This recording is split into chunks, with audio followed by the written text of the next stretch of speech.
What's up, guys? Welcome back to the channel. My name is Derek, aka Flippingahouse, and we're standing outside of our latest flip project. We are here in the Bear Creek area here in Houston, Texas, and we're in the suburbs. It's a nice neighborhood, and we've done a few flips over here, but I wanted to show you guys our beautiful new flip property. And this house is special and also a little weird because I had to put in a lot of work with the seller to be able to get this home. I had to outbid like 15 other investors just to make this happen.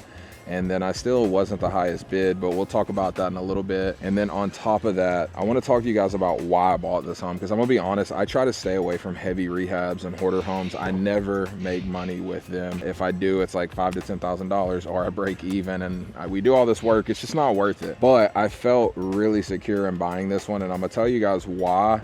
But let's go take a look on the inside, and I'm gonna actually start with the initial walkthrough video that Benjamin, my business partner, took because it was kind of crazy, and I feel like you guys need to see it, and then I'll show you what it looks like now, and then just talk about the numbers and all the good stuff that goes along with the deal. Now, first things first, I just want to show you guys the home on the exterior. It turned out so good. Now, we typically do a white with black trim. We ended up having to do an alabaster and off-white. The HOA just wanted us to do something that wasn't just straight pure white, was literally what they said.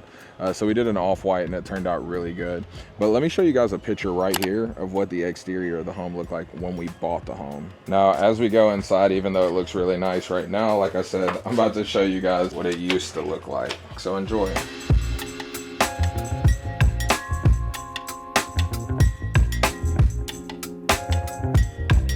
All right, guys, so now we're actually on the interior of the home, and you can probably tell from the background, it looks, you know, a little bit different than it did when we bought it. But I wanted to talk to you guys about why we felt comfortable buying this home. So first things first, I found this lead on Facebook Marketplace, or an investor group that is like a Facebook Marketplace for off-market deals. And when I saw the home originally, I knew the neighborhood. Ben actually lives a few neighborhoods over, so we're very familiar with the numbers and the area, and I'd already flipped a home in this house, but they were doing a big showing. You guys know I don't like to do showings. It just ends up running up the price on the home. You get a lot of unexperienced investors who don't know what they're doing, and they overbid and they make these promises, and then a lot of times they don't even end up closing, which is what I told the seller. Now, normally I'm the one to go walk the homes, but I was a little bit busy, and with it being so close to Ben's house, I was like, hey, I need you to go look at this house. They're doing a showing. Just give me a walkthrough video, talk with the person staying there. Now, I wanted him to talk with them because the person that I had been speaking with about this home was an agent. She lived in Austin, and this was her parents' home. And to keep things short, this home flooded in Harvey, which was, I mean, we're in 2025. Harvey was 2017, but they had the house remediated and they had the house protected and, you know, did what they could. And then they got a bunch of money from insurance, like most people in Bear Creek. And then they did about half the repairs. And then the home actually came with a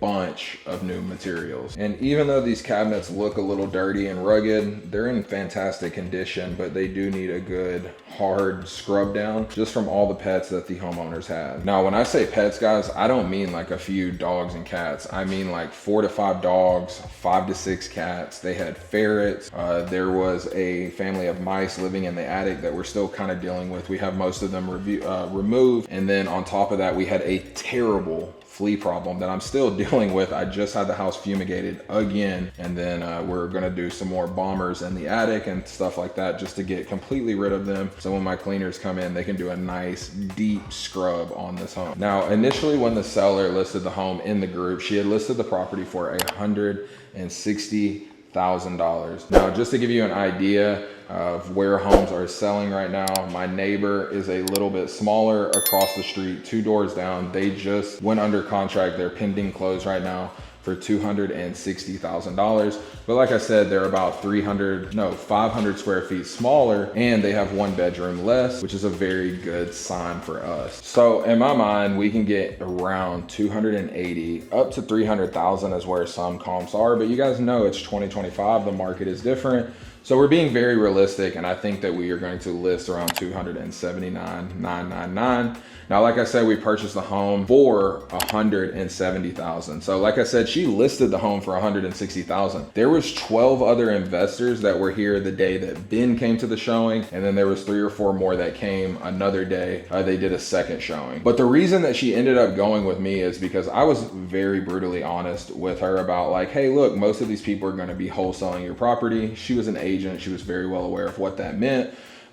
She looked at our reviews, she saw our company. She even went through older groups to see properties that we were wholesaling, and she's like, hey, I thought you weren't wholesaling the property. And I'm like, I'm not. But then it got to a point where we had to have a conversation, and I ended up making my offer, which was $170,000, because I felt like that was over asking. I knew people were going to come in higher, but I wanted to make a strong offer that would make her consider it. And my plan ended up working pretty good until a day later, she ended up calling me back. And you know what? I'm gonna just show you guys the video right here because I recorded it all. Okay, so I just want to be fully transparent with you.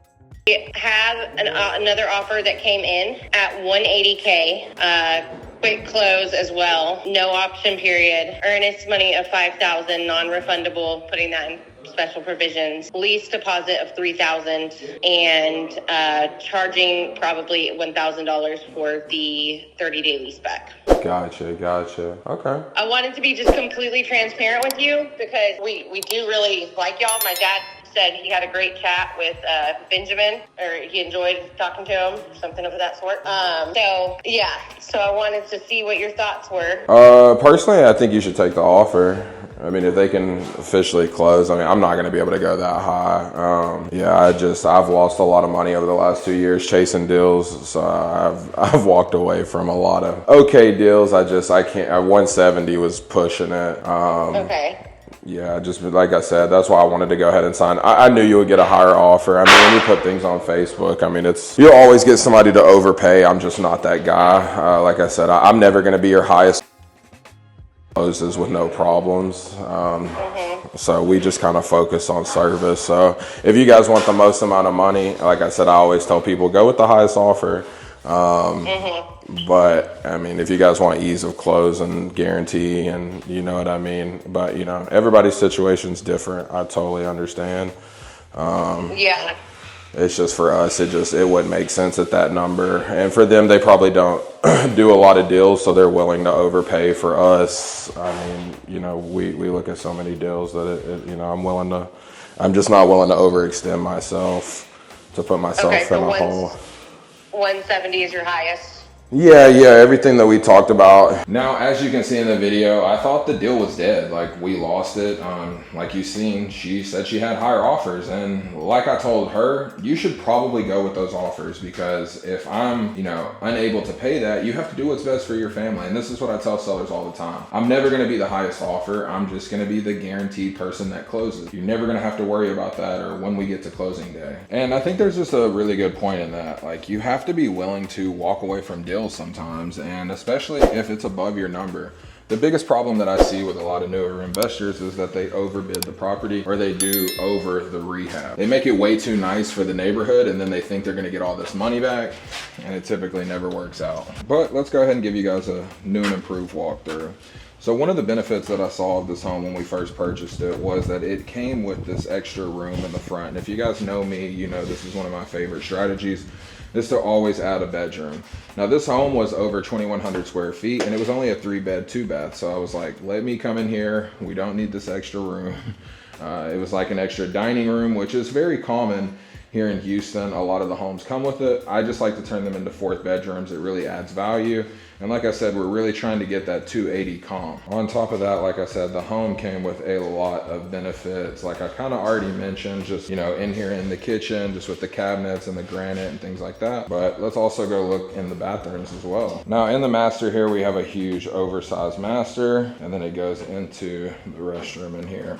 Now, once again, newer cabinets, we have granite countertops, and we just decided to go with some nice gold fixtures. And then on this wall right here, we will have a beautiful light up mirror that I'll actually show you in a minute. They just brought them over. And then we just have to increase the lighting in the master here because it's just not bright enough for me, but we have our beautiful tiled up shower like we normally do. And then we have like a his and hers style closets, which is very important, especially when you're looking to sell to new home buyers. Now, it's very rare that you will find me bragging about a hallway, but this hallway means a lot to me. And it's because, I'll show you guys a picture, but when I first bought this home, all the flooring that you see on the floor, this beautiful brown flooring, was in boxes. We had around 80 boxes of flooring, so much flooring that we actually are gonna be able to use some of it on another house and be able to cut costs there. And this flooring, it was really good flooring because like I said, they bought it with insurance money.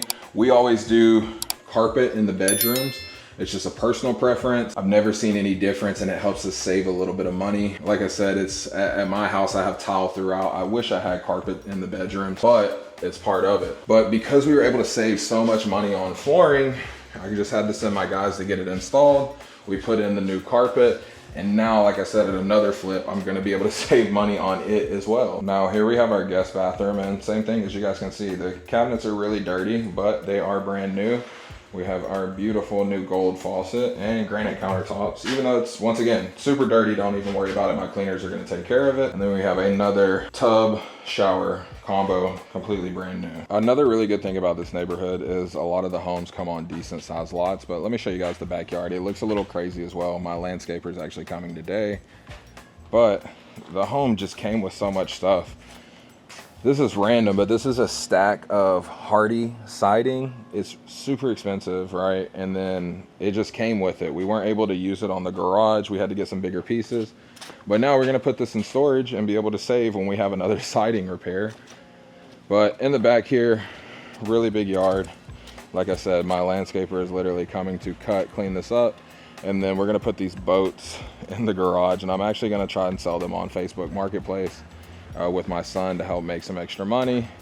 But I'm just so happy with how this house is turning out, and I'll show you guys what it looked like on the exterior as well. I have a few videos of that too, because it was completely overgrown. You couldn't even see the garage here. It was crazy.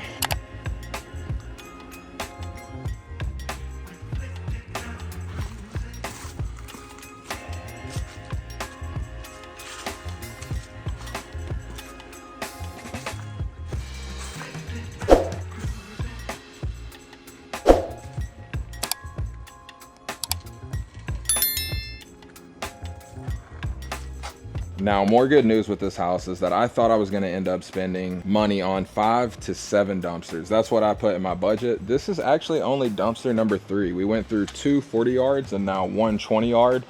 And that has been a big blessing as well, because that saves us a couple $1,000s. And that's so important, because like I said, these dumps, they add up so quick, guys, so quick.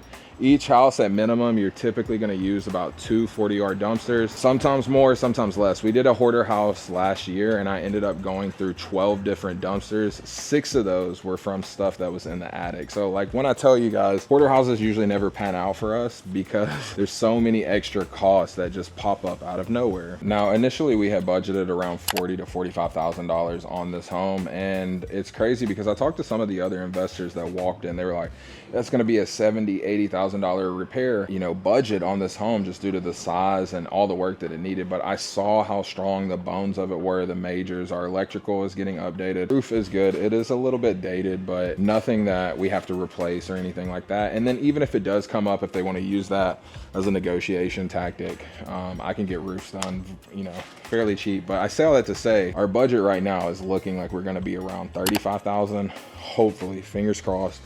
We still have a few more days, and I know shit's gonna pop up here at the end. But I mean, being all in at $170,000 and then being able to put, you know, 35 into it, we'll be all in around 210, and then hopefully list around 280. Now we will have around $20,000 in closing costs and commissions and other things, right? But if we can make a nice little, you know, $40,000 spread, 50,000, it will be lovely. But we'll see how things turn out, and I'll give you all an update. But I wanted you to see some realistic, you know, numbers and what a realistic hoarder house looks like, because they're kind of crazy. I always rate them on a scale of 1 to 10. This one I will say will be around a 7, just because they were super organized, but they were hoarders. I mean, they kept coming here for 2 weeks after we closed on the home because we had to do a lease back and everything, and just like they didn't want to leave the home, so we just had to work through some things. But eventually they stopped coming because we threw everything away. We were like, look, you can't take it all with you, nor do you need to be on the job site possibly getting hurt and things like that. So it's been a journey, guys, but we're here. We're about about 2 months in on this one. Like I said, we had to do a 30-day lease back, and then I gave them an extra week and a half. So we're figuring it out. But if you guys made it to the end of the video, I greatly appreciate it. Make sure you like, subscribe, turn on post notifications, because we're dropping new videos every Sunday, 6 p.m. CST. Until next time, guys. Peace.